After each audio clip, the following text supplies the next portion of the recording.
বিএনপির কোনো নির্বাচনী অফিসে কোনো সালিশ করা যাবে না।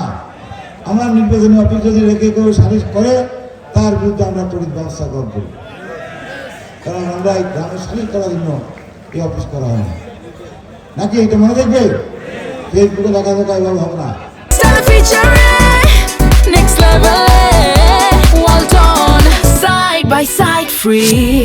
নির্বাচনী কি রেজাল্ট আসবে?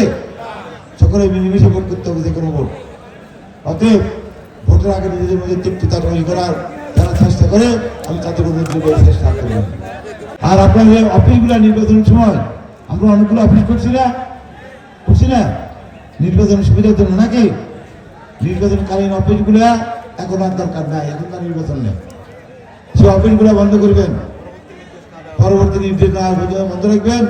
একটা দুটো হয়তো বাজার, বড় বাজার হয়তো একটা দুটো অফিসে টিকিট থাকে। দলের নেতা কর্মীরা যারা দায়িত্বে আছেন, আপনার ফেসবুকে লেখার সময় সাবধানে লিখবেন।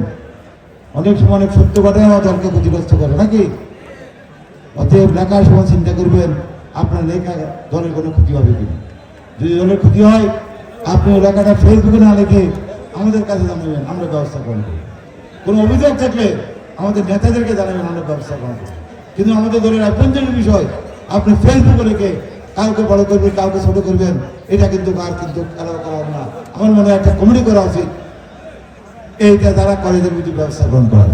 আমি কথা না বাড়িয়ে আমি শুধু এইটুকু বলবো, আল্লাহ আমাদের নেতা, দলের প্রতিষ্ঠাতা চেয়ারম্যান জিয়া রহমান আজকে আল্লাহ দিনে কবরে, আল্লাহ অনেকে আপনার জান্নাতুল ফেরদৌস নসিব করেন, অনেকে আপনার কবর আপনি শান্তিতে রাখেন।